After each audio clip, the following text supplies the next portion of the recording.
Bonjour, nous sommes le 4 mars 2023 et je fais une mise à jour portant sur l'écosystème Wise. Cette chaîne YouTube est dédiée à cet écosystème que je suis depuis 2 ans. Vous trouverez ce PDF avec des liens cliquables en description si vous voulez pousser plus avant votre recherche.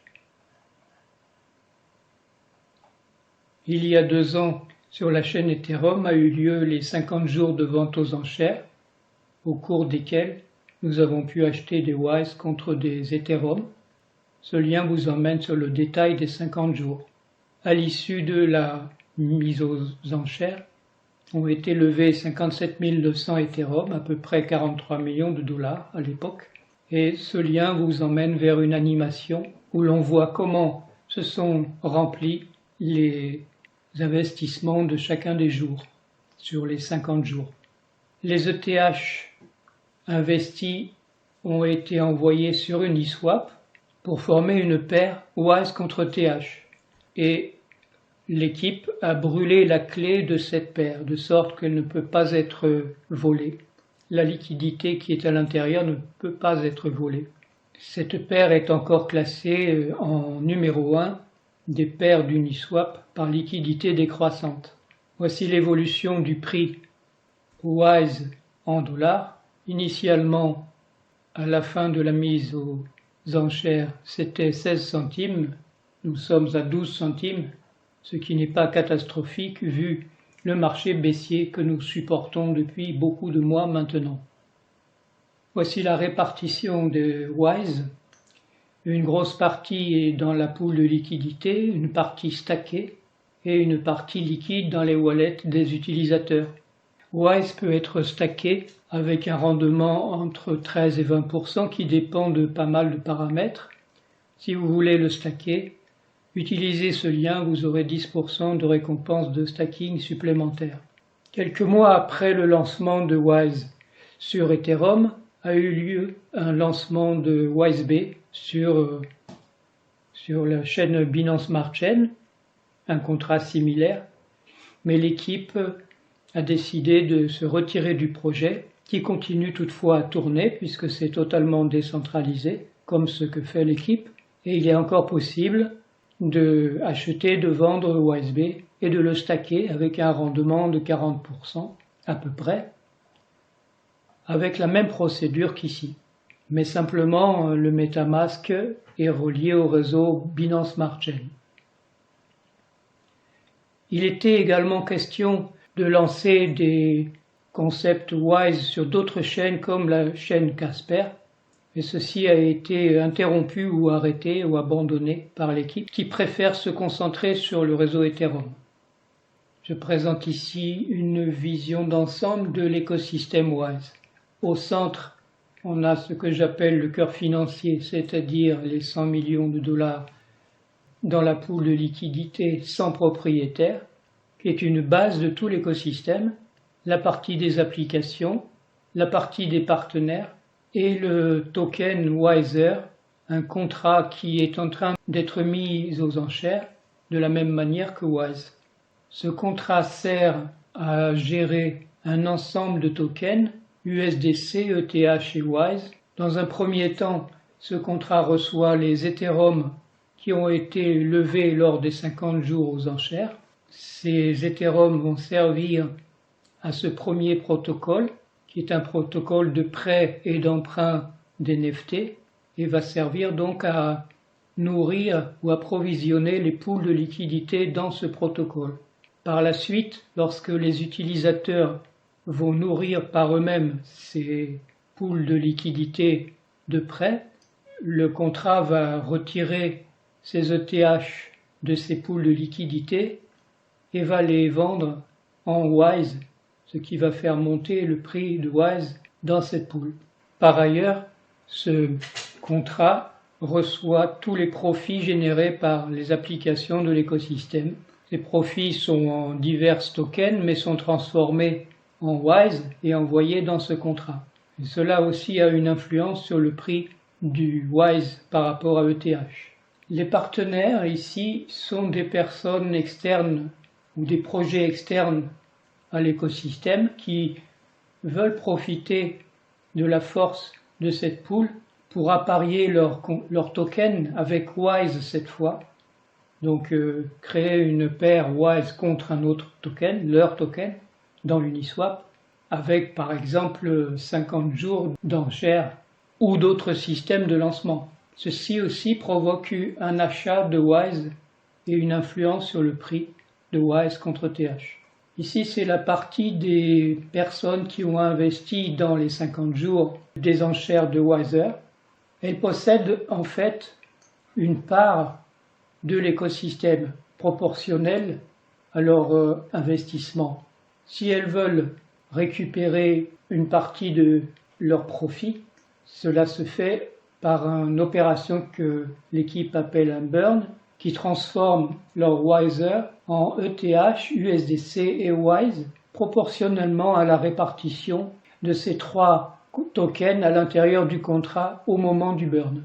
Ce qui libère finalement certains Wiser à l'achat. Une personne qui n'a pas participé aux enchères pourra donc acheter des Wiser à ce moment-là. Toutefois, il y aura des frais à payer qui sont réglés à 3% à l'issue de l'enchère. Ici, ce sont les particularités de l'écosystème WISE, c'est ce que j'apprécie tout particulièrement dans cet écosystème, c'est-à-dire qu'il n'y a pas de ce qu'on appelle les early investors, c'est-à-dire les personnes plus ou moins riches qui investissent tout au début du capital, reçoivent des tokens en avance à très bas prix ou gratuitement, et ensuite les vendent lorsque les derniers utilisateurs, c'est-à-dire moi, vont se mettre sur le projet. Alors, cela provoque évidemment un effondrement du prix du token correspondant. Donc il n'y a pas ce phénomène dans l'écosystème WISE. L'équipe non plus n'a pas de token pour elle et n'a pas non plus de frais de développement. Et bien sûr, donc ça j'en ai parlé tout à l'heure, mais c'est un projet décentralisé totalement.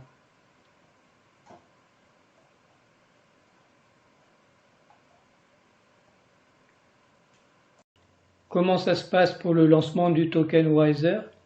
C'est une mise aux enchères de 50 jours, comme pour WISE, au cours de laquelle 1 milliard de jetons vont être mis à disposition des utilisateurs. La répartition est la suivante, ou graphiquement ici, 90% est réservé pour les utilisateurs lors de l'enchère. Cette partie-là, c'est associé au lien de parrainage, et cette partie-là, c'est réservé à l'équipe pour le marketing et d'autres choses. C'est 1%. Donc ce milliard de jetons, c'est le maximum. Ça ne va pas augmenter, ça ne peut que diminuer. Il n'y a pas d'inflation sur ce token. Finalement, comment on peut se procurer des tokens Wiser?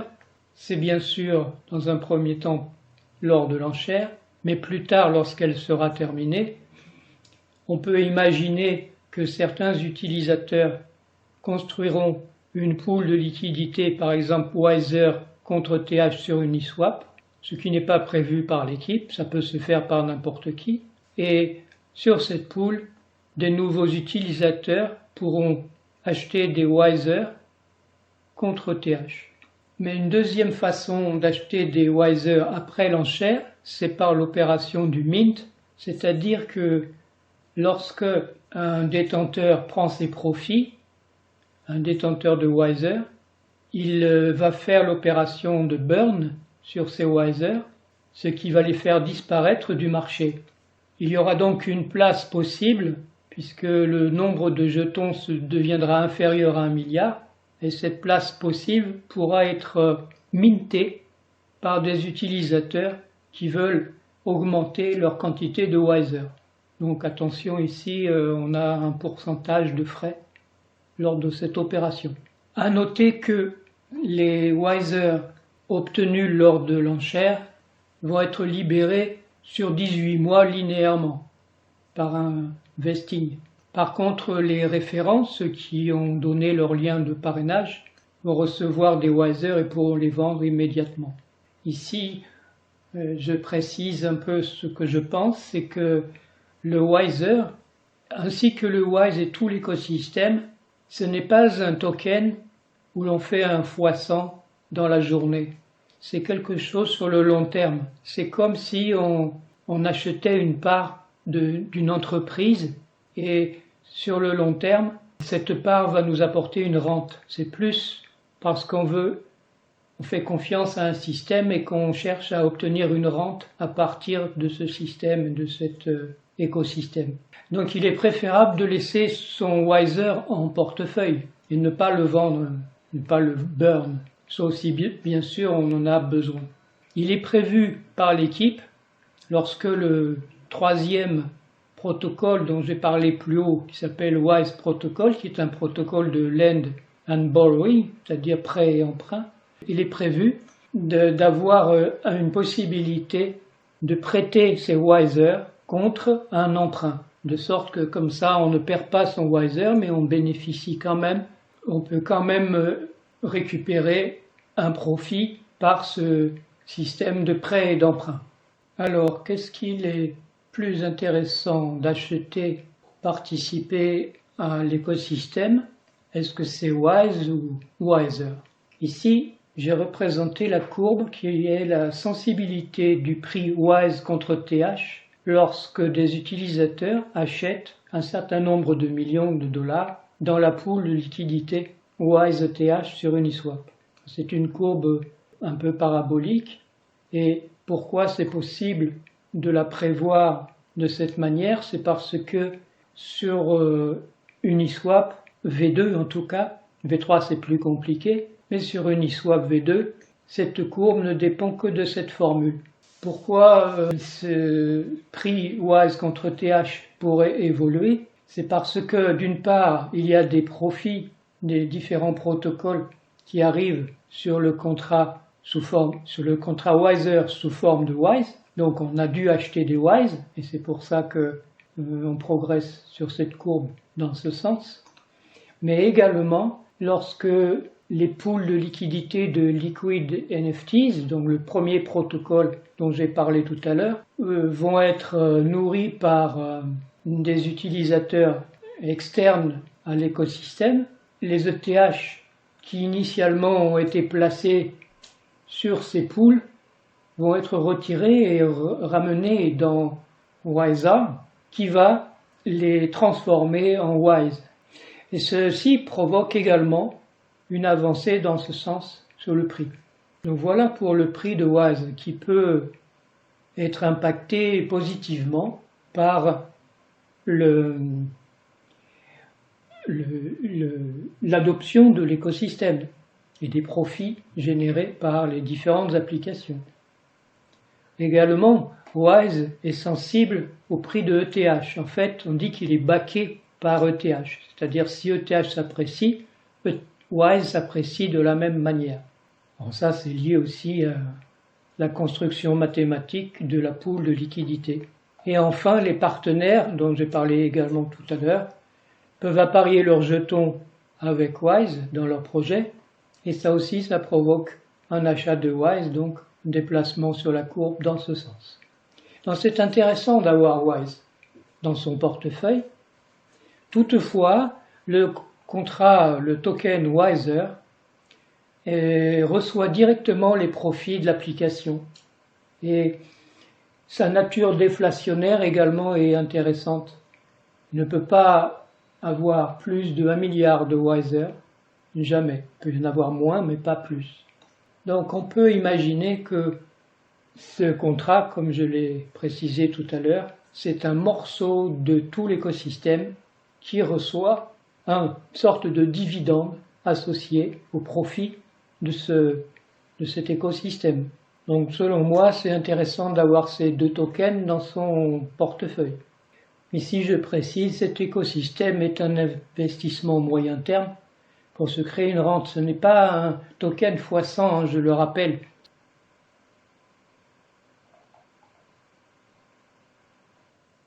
Ceci est la description de la première application de l'écosystème. Ça s'appelle Liquid NFT, c'est un protocole d'emprunt et de prêt de NFT sur le réseau Ethereum encore. Des prêteurs vont apporter leur USDC ou leur ETH dans deux pools de liquidité sur le contrat. À préciser qu'un des prêteurs au départ, ça sera le Wiser justement, avec ses ETH qu'il a reçus lors de la mise aux enchères. Un emprunteur qui possède un NFT va pouvoir placer son NFT dans une des pools et en échange recevoir la devise correspondante, soit USDC, soit ETH. Il s'engage par là même à payer un rendement au prêteur. Une partie de ce rendement est capturée par le contrat, ce sont les frais. Et ce contrat, c'est Wiser. Alors, c'est écrit Airwise, mais c'est une erreur. Donc, ce contrat récupère en fait 10% de ce que donne l'emprunteur au prêteur. Voici les particularités du protocole. Donc, la première formule est classique. L, c'est la valeur empruntée par l'emprunteur. V, c'est la valeur de son NFT. Et R, c'est un coefficient imposé par la pool. Un coefficient fixe. Le taux d'intérêt, par contre, est différent de ce que proposent les autres sites. Il est géré par un algorithme LASA, dont je détaille un peu les caractéristiques plus bas. Le taux d'intérêt, c'est cette partie-là, c'est-à-dire ce que s'engage à payer l'emprunteur au prêteur. Ensuite, ce qui est très délicat, c'est ceci, le calcul, l'estimation de la valeur du NFT à un instant donné. C'est nécessaire parce que ça va conditionner la valeur empruntée. Donc si le NFT a son prix qui baisse, à un moment donné, cette inégalité n'est plus vérifiée. L'emprunteur a trop emprunté par rapport à la valeur de son NFT.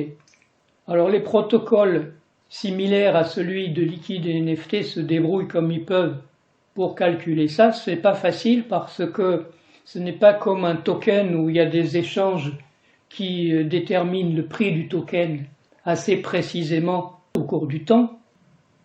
Le marché des NFT est très peu liquide. Et en plus, c'est compliqué par le fait qu'un NFT possède des caractéristiques. Par exemple, une dizaine de caractéristiques différentes, et en fonction des caractéristiques du NFT, dans une race de NFT donnée, le prix du NFT peut varier énormément. Donc là, pour cela, le protocole utilise un oracle particulier dont je parle plus bas. Au niveau de l'opération de liquidation, c'est-à-dire lorsque cette inégalité n'est plus vérifiée et que le collatéral a eu un prix trop bas par rapport à la valeur empruntée. Normalement, il se passe dans les protocoles d'emprunt et de prêt ce qu'on appelle une liquidation, c'est-à-dire que ceci est capturé définitivement, l'emprunteur ne pourra pas retrouver son collatéral, mais garde quand même son emprunt. Cette opération est automatisée dans le contrat. Dans le cas du liquide NFT, le système est un peu différent, c'est-à-dire que les emprunteurs payent tous les 35 jours, à la fin des 30, enfin disons le 35e jour de l'emprunt, payent les intérêts, et ceci indépendamment de cette inégalité, même si leur collatéral a baissé durant les 35 jours, le collatéral ne l'aurait pas capturé. Lorsque le 35e jour arrive, et si ce collatéral a baissé en prix de façon trop importante, à ce moment-là, le contrat va donner à l'emprunteur la possibilité de continuer son emprunt, mais avec les conditions suivantes. Non seulement ils doivent payer les intérêts prévus, mais également doivent payer une partie du principal qu'ils ont emprunté. De cette manière, ce n'est pas une liquidation franche, il y a une sorte de souplesse dans ce processus. Il y a des cas où la liquidation franche a lieu toutefois, c'est lorsque l'emprunteur ne paye pas son intérêt à la fin de ces 35 jours. À ce moment-là, il y a une vente aux enchères démarrée automatiquement par le contrat. Son NFT lui est perdu définitivement. Alors voici l'algorithme LASA. Bon, j'ai pas fouillé ce document, hein. Ils ont dans l'équipe des matheux quand même. Je pourrais regarder à la loupe ce qu'il y a dans le document PDF, mais honnêtement, j'ai eu la flemme. Simplement, je compare ici la courbe APY dans un protocole classique comme AV et celle l'APY pour le protocole Liquid NFTs.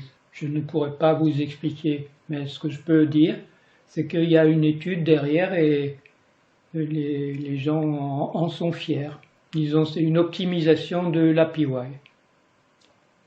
Alors, je vous avais dit aussi qu'il y a un oracle particulier qui est délicat parce qu'il faut arriver à trouver la valeur du NFT à un instant donné. Voilà comment ça se passe.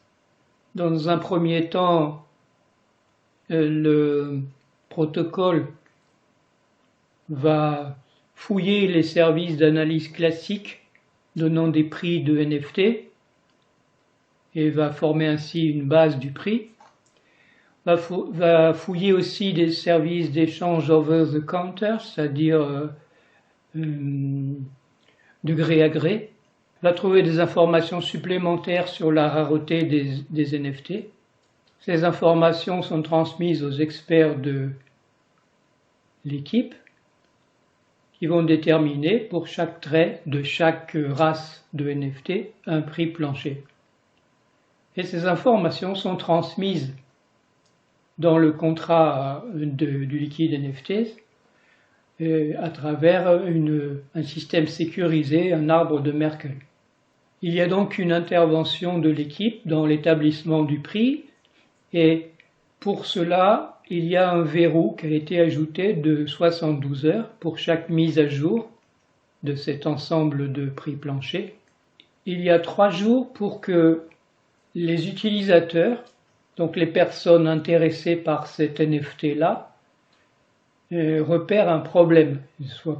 S'ils ne sont pas d'accord avec la tarification proposée, ils le communiquent à l'équipe.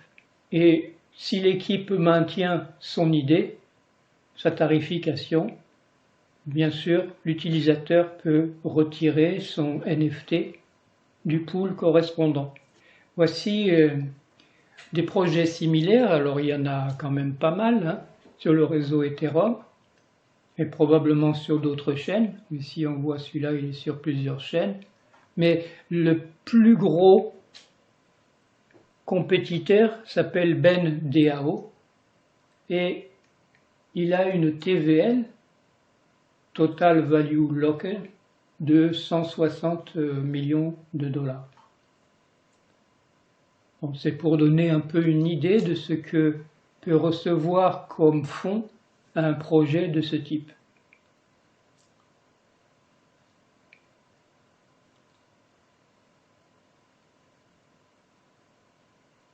Voici la deuxième application de l'équipe Wise, Owltown. C'est une application ludique basée également sur des NFT sur le réseau ETH. Il s'agit pour un joueur d'acheter des tickets de loterie pour une telle ou telle NFT. Ce NFT-là, par exemple, qui a été placé dans le contrat par un propriétaire du NFT. Si à l'issue de la loterie, un des joueurs a gagné le NFT, bien sûr, il est perdu par le propriétaire. Si aucun des joueurs ne gagne le NFT est récupéré par le propriétaire. Dans tous les cas, le propriétaire récupère les ETH misés par les joueurs. En tout cas, pas intégralement, il y a un pourcentage de 5% prélevé par le protocole.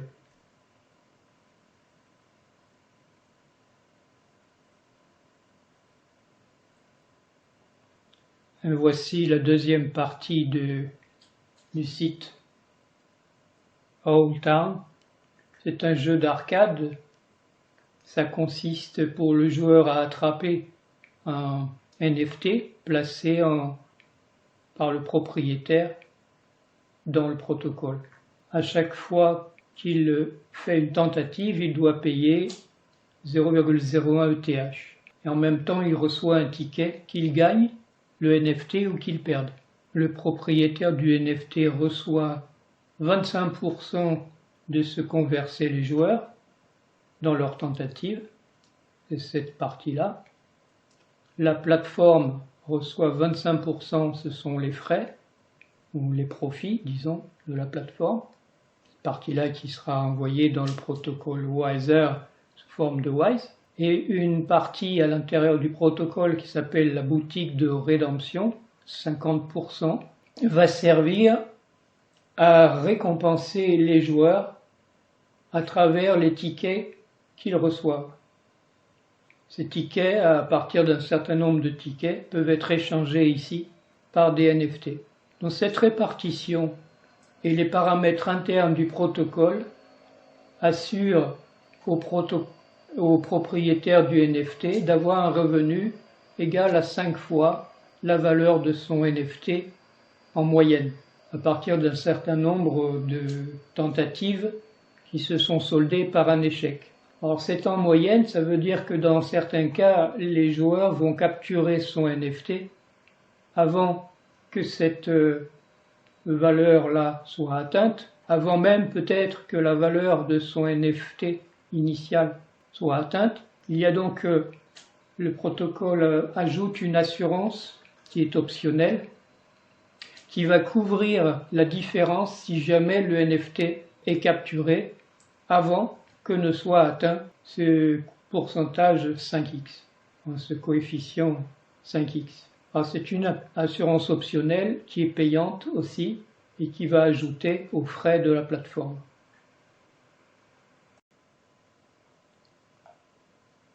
Ça c'est un projet similaire que vous pouvez regarder. C'est juste pour donner une idée. Donc les wallets, les portefeuilles connectés à ce protocole, il y en a 46 000.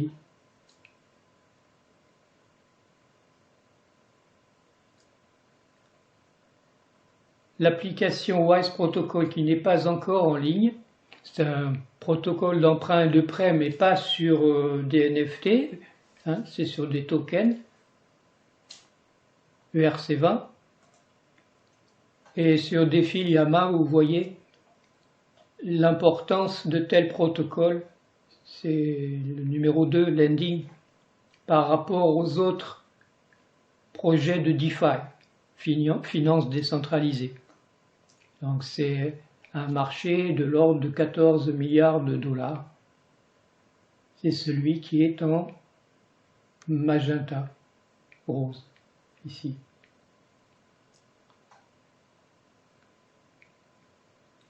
J'ai pas beaucoup d'informations là-dessus, sauf que l'équipe travaille sur ce projet depuis très longtemps, depuis presque le début de cette histoire de Wise. Et probablement une des améliorations du protocole par rapport à celui de AAV qui a une TVL de 4 milliards quand même de dollars. Une amélioration, c'est probablement l'algorithme Lazare qu'on a vu plus haut, qui va être utilisé pour les tokens. ERC20 aussi. Voilà, j'ai presque fini cette présentation un peu longue. Comment participer au lancement de Wiser? Bon, je rappelle les dates, donc 1er mars au 19 avril, 50 jours. Il faut son MetaMask, il faut se placer sur Ethereum, avoir un peu de TH pour payer les frais de gaz.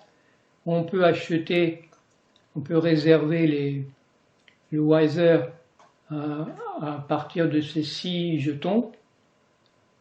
Utilisez ce lien de parrainage avec lequel vous aurez 10% de Wiser supplémentaires. Donc quand vous cliquez là-dessus, vous arrivez à cette interface qui ressemble à celle des enchères de Wise. Donc vous voyez, il y a 3 jours qui ont déjà été complétés. On est sur ce 4e jour. Vous voyez, ces montants, c'est important. Je les étudie dans la suite.